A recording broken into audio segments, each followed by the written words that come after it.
Nokia TA1030 display problem solution. বন্ধুগণ, আমার হাতে যে সেটটি দেখতে পাচ্ছেন এটি নোকিয়া TA1030 বা নোকিয়া 3310 মডেলের। বন্ধুগণ, আপনারা দেখতে পাচ্ছেন যে ডিসপ্লের অবস্থা খুবই খারাপ, অর্থাৎ রেক রেক দাগ এবং বাম পাশে কালো দাগ।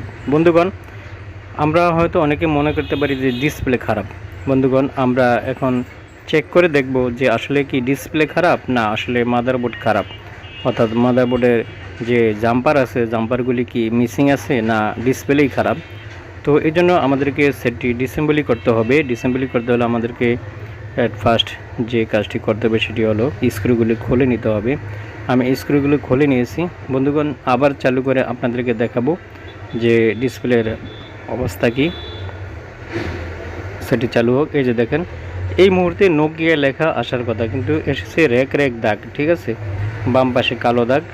তো বন্ধুগণ, আমরা আজকে ফাইন্ড আউট করব যে এমন সমস্যা হলে কি সাথে সাথে ডিসপ্লে চেঞ্জ করব না অন্য কোনো কাজ আছে আমাদের। বন্ধুগণ, আপনার হাতের নাগালে যদি ডিসপ্লে থাকে অ্যাট ফার্স্ট ডিসপ্লে দিয়ে দেখবেন। তবে এই সমস্যা ডিসপ্লে থেকে নয় আমার যেটা ধারণা। তো এখন আমরা সেটটি ডিসেম্বলি করব। ডিসেম্বলি করার জন্য যে স্ক্রুগুলি আছে 6টি স্ক্রু খুলে নিতে হবে। আমি স্ক্রুগুলি খুলে নিয়েছি আগে। দেখতে পাচ্ছেন কেচিংয়ের বেহাল দশা, আমাদেরকে একটু দেখে শুনে কেচিংটি খুলতে হবে। বন্ধুগণ, সামনে কিন্তু ডিসপ্লে কানেক্টর, ও জায়গায় খোঁচা দেওয়া যাবে না। অনেক নতুন টেকনিশিয়ান ভাই আছে যারা ওখানে খোঁচা দিয়ে ডিসপ্লে যে রেবন আছে কানেক্টর আছে সেটা আমরা নষ্ট করে ফেলি। দেখা গেছে চার্জিং পোর্ট লাগানোর জন্য অথবা স্পিকার রিঙ্গার লাগানোর জন্য আমরা সেটটি যখন ডিসেম্বলি করি তখন এই জায়গায় ডিসপ্লে যে রেবন আছে রেবনটি ছিঁড়ে যায়, ফুটো হয়ে যায়। তো আমাদেরকে কি করতে হয়, ডিসপ্লে জরিমানা দিতে হয়। আবার অনেকে দেখা যায় এমন জোরে সেখানে কিছু দিয়ে চারি দেই, যার কারণে ডিসপ্লের যে কানেক্টরটি আছে না যেটার মধ্যে ডিসপ্লে বসে সেটাও নষ্ট করে ফেলি। তো বন্ধুগণ, এতে করে আমাদের অনেক দুর্ভোগ পোহাইতে হয়। সেজন্য এই সেটটি খোলার আগে আমাদেরকে অবশ্যই পূর্ব থেকে সম্যক ধারণা থাকা দরকার যে ডিসপ্লে কানেক্টরটি ঠিক কোন জায়গায় আছে। তো বন্ধুগণ, ডিসপ্লে রেবনটি ডিসকানেক্ট করার পর আমরা একটু ভালো করে লক্ষ্য করব। এই যে দেখেন, আমি মাইক্রোস্কোপ দিয়ে ছবি তুলে আপনাদেরকে দেখাচ্ছি। ডান পাশে এই যে দেখেন দুটি লাইন ডিসকানেক্ট হয়ে আছে, আর বাম পাশে কিন্তু একটি আপনার কম্পোনেন্ট বেহাল দশা। এই যে দেখেন এই কম্পোনেন্টটি। তো বন্ধুগণ, এই পর্যায়ে অ্যাট ফার্স্ট আমরা ডান পাশে যে দুটি লাইন ডিসকানেক্ট হয়ে আছে সেই দুটি লাইন মেরামত করব।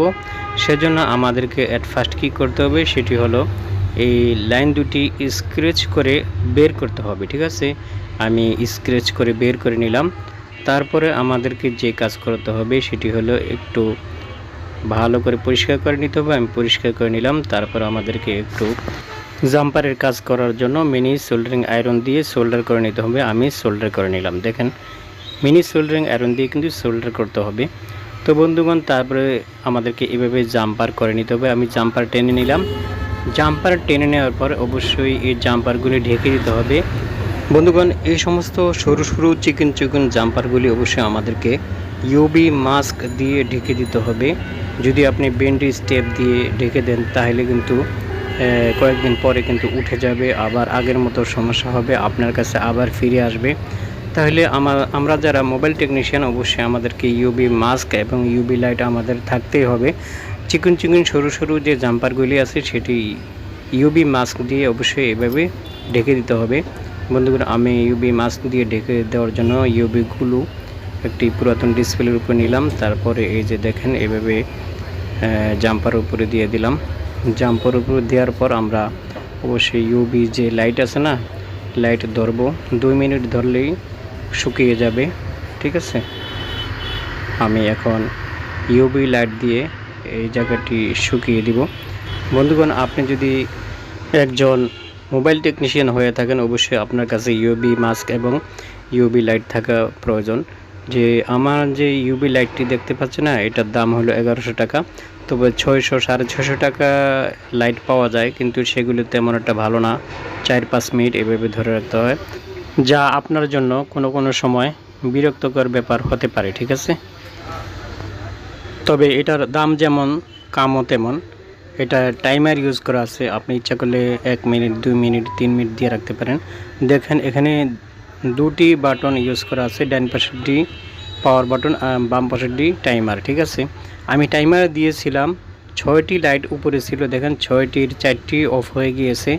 তার মানে এটার যে কাজ নির্ধারণ করা হয়েছে যতটুকু টাইম অতটুকু টাইম কিন্তু শেষ পর্যায়ে আরেকটি কমে গিয়েছে লাইট। যখন একবারে লাস্টের যে লাইটটি আছে এটি যখন অফ হয়ে যাবে তাহলে বুঝবো যে হ্যাঁ আমাদের কাজ কমপ্লিট। এবার আমরা ইউবি লাইটটি সরিয়ে নিতে পারি, সরিয়ে নিয়েছি, ঠিক আছে।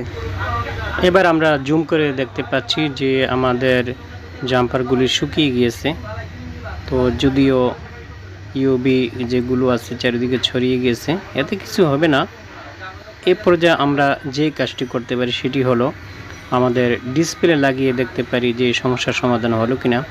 যদি সমস্যার সমাধান না হয় তাহলে বাম পাশে যে একটি কম্পোনেন্ট করাপ্টেড অবস্থায় আছে সেটি আমরা রিমুভ করে অন্য একটি কম্পোনেন্ট লাগিয়ে দেখব, ঠিক আছে। তো বন্ধুগণ, যাদের কাছে ইউবিগুলো এবং মাস্ক নাই, যদি আপনারা বেন্ডিজ টেপ দিয়ে ঢেকে দেন তাহলে কিছুদিন পরে বা অল্পক্ষণ পরেই কিন্তু সেটি উঠে যেতে পারে কাস্টমারের যে কোনো খোঁচার কারণে, অথবা পানি ঢুকে বা ঘাম ঢুকে নষ্ট হয়ে যেতে পারে। সেজন্য ইউবিগুলো বা মাস্ক যদি নাও থাকে তাহলে কিন্তু আপনি একটি কাজ করতে পারেন, সেটি হলো আপনি সুপারগুলো হালকা সুইয়ের মাথায় দিয়ে এই জায়গাটি ইউবি মাস্কের মতো ঢেকে দিতে পারেন। আশা করি সেম কাজে করবে। তবে ইউবি মাস্ক কিন্তু অনেক সুন্দর কাজ করে। আর ইউবি মাস্ক যেখানে ইউজ করা হয় সহসা খালি চোখে ধরা যায় না, ঠিক আছে। আপনি সুপারগুলো বা অন্য কিছু ইউজ করলে সেটা কিন্তু ধরা যায়। তো আশা করি সকলের কাছেই ইউবি মাস্ক থাকা প্রয়োজন, আপনারা ইউবি মাস্ক রাখবেন, ঠিক আছে। তো বন্ধুগণ, এই পর্যায়ে আমরা চেক করে দেখব যে আমাদের ডিসপ্লের যে সমস্যা ছিল সমস্যার সমাধান হয়েছে কিনা। তো সেজন্য আমরা ডিসপ্লেটি কানেক্ট করে দিলাম। তারপরে ডিসপ্লে কানেক্ট করার পরে আমরা ব্যাটারি লাগিয়ে পাওয়ার বাটন চেপে দেখব যে ডিসপ্লেতে লেখা আসছে কিনা, না আগের মতো এলোমেলো দাগ দেখা যায়। যদি ডিসপ্লে লেখা আসে তাহলে বুঝবো যে আমাদের কাজ শেষ। যদি লেখা না আসে তাহলে বাম পাশে যে কম্পোনেন্টটি খারাপ অবস্থা আছে সেটি আমরা রিমুভ করে অন্য একটি কম্পোনেন্ট লাগিয়ে দিব। তো বন্ধুগণ, এই পর্যায়ে আমরা ব্যাটারি যাতে ঠিকমতো বসে সেজন্য পিছনের যে পার্টটি আছে সেটি লাগিয়ে দিলাম। এবার আমরা ব্যাটারি কানেক্ট করব। ব্যাটারি কানেক্ট করলাম। এবার পাওয়ার সুইচ চেপে চালু করে দেখব সমস্যার সমাধান হলো কিনা। বন্ধুগণ, দেখেন নোকিয়া লেখা স্পষ্ট দেখা যাচ্ছে, তার মানে আমাদের যে সমস্যা ছিল সমস্যার কিন্তু পূর্ণাঙ্গ সমাধান হয়ে গিয়েছে। বন্ধুগণ, ভিডিওটি ভালো লাগলে লাইক করবেন, কিছু জানা থাকলে কমেন্ট করবেন।